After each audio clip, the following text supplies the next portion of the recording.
Nuestra herencia disfuncional.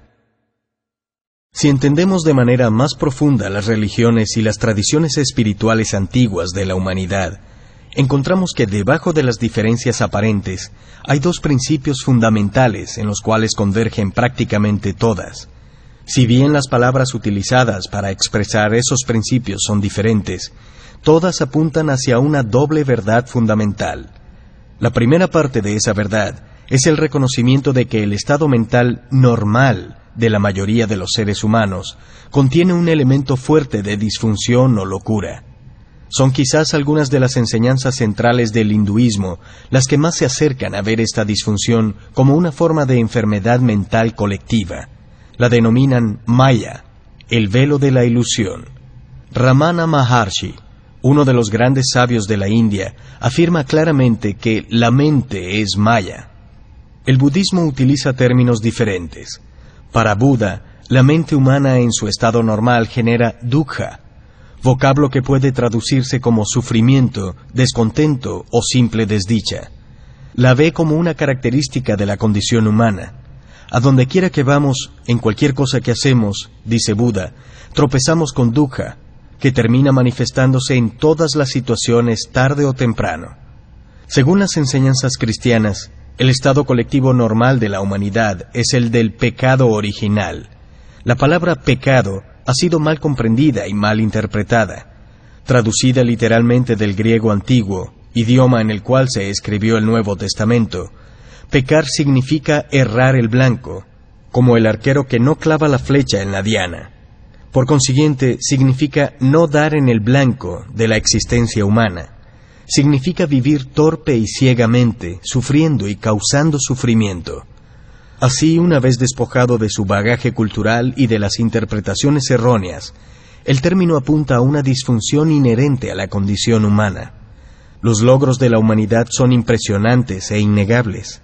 Hemos creado obras sublimes en la música, la literatura, la pintura, la arquitectura y la escultura. En épocas recientes, la ciencia y la tecnología han provocado cambios radicales para nuestra forma de vida y nos han permitido hacer y crear cosas que habrían parecido prodigiosas apenas hace 200 años. No hay duda de que la mente humana es enorme. Sin embargo, esa misma inteligencia está tocada de locura. La ciencia y la tecnología han amplificado el impacto destructivo ejercido por la disfunción de la mente humana sobre el planeta, sobre otras formas de vida y sobre los mismos seres humanos. Es por eso que la historia del siglo XX es la que permite reconocer más claramente esa locura colectiva. Otro de los factores es que esta disfunción se está acelerando e intensificando. La Primera Guerra Mundial estalló en 1914. Toda la historia de la humanidad había estado preñada de guerras crueles y destructivas, motivadas por el miedo, la codicia y las ansias de poder, además de los episodios ignominiosos como la esclavitud, la tortura y la violencia generalizada motivada por razones religiosas e ideológicas. Los seres humanos habían sufrido más a manos de otros seres humanos que a causa de los desastres naturales. Sin embargo, en 1914, la inteligencia de la mente humana había inventado no solamente el motor de combustión interna, sino los tanques, las bombas, las ametralladoras, los submarinos, los lanzallamas y los gases tóxicos. La inteligencia al servicio de la locura. En una guerra estática de trincheras, perecieron en Francia y en Bélgica millones de hombres tratando de conquistar unas cuantas millas de marismas. Al terminar la guerra en 1918, los sobrevivientes observaron horrorizados e incrédulos la devastación provocada. 10 millones de seres humanos muertos y muchos más mutilados o desfigurados. Nunca antes habían sido tan destructivos, tan dolorosamente palpables los efectos de la locura humana. Estaban lejos de saber que eso era apenas el comienzo.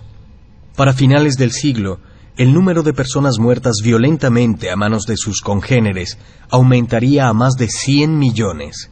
Serían muertes provocadas no solamente por las guerras entre las naciones, sino por los exterminios masivos y el genocidio, como el asesinato de 20 millones de enemigos de clase, espías y traidores en la Unión Soviética de Stalin, o los horrores innombrables del Holocausto en la Alemania nazi. También hubo muertes acaecidas durante un sinnúmero de conflictos internos como la Guerra Civil Española o durante el régimen de los Khmer Rojos en Camboya, cuando fue asesinada una cuarta parte de la población de ese país. Basta con ver las noticias de todos los días en la televisión para reconocer que la locura no solamente no ha menguado, sino que todavía continúa en el siglo XXI. Otro aspecto de la disfunción colectiva de la mente humana es la violencia sin precedentes desatada contra otras formas de vida y contra el planeta mismo. La destrucción de los bosques productores de oxígeno y de otras formas de vida vegetal y animal, el tratamiento cruel de los animales en las granjas mecanizadas y la contaminación de los ríos, los océanos y el aire. Empujados por la codicia e ignorantes de su conexión con el todo, los seres humanos insisten en un comportamiento que, de continuar desbocado, provocará nuestra propia destrucción. Las manifestaciones colectivas de la locura asentada en el corazón de la condición humana constituyen la mayor parte de la historia de la humanidad. Es, en gran medida, una historia de demencia. Si la historia de la humanidad fuera la historia clínica de un solo ser humano, el diagnóstico sería el siguiente: desórdenes crónicos de tipo paranoide, propensión patológica a cometer asesinato y actos de violencia y crueldad extremas contra sus supuestos enemigos, su propia inconsciencia proyectada hacia el exterior, demencia criminal con unos pocos intervalos de lucidez. El miedo, la codicia y el deseo de poder son las fuerzas psicológicas que no solamente inducen a la guerra y la violencia entre las naciones, las tribus, las religiones y las ideologías, sino que también son la causa del conflicto incesante en las relaciones personales. Hacen que tengamos una percepción distorsionada de nosotros mismos y de los demás. A través de ellas interpretamos equivocadamente todas las situaciones, llegando a actuaciones descarriadas encaminadas a eliminar el miedo y satisfacer la necesidad de tener más, ese abismo sin fondo que no se llena nunca. Sin embargo, es importante reconocer que el miedo, la codicia y el deseo de poder no son la disfunción de la que venimos hablando, sino que son productos de ella. La disfunción realmente es un delirio colectivo profundamente arraigado dentro de la mente de cada ser humano.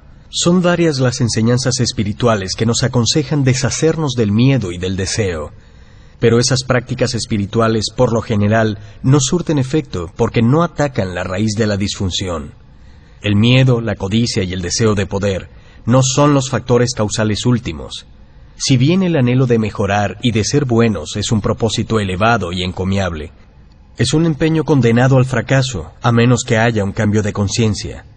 Esto se debe a que sigue siendo parte de la misma disfunción, una parte más sutil y enrarecida de superación, un deseo de alcanzar algo más y de fortalecer nuestra identidad conceptual, nuestra propia imagen.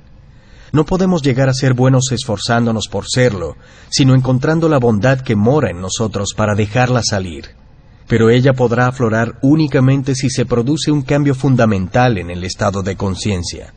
La historia del comunismo, inspirado originalmente en ideales nobles, ilustra claramente lo que sucede cuando las personas tratan de cambiar la realidad externa, de crear una nueva tierra, sin un cambio previo de su realidad interior, de su estado de conciencia.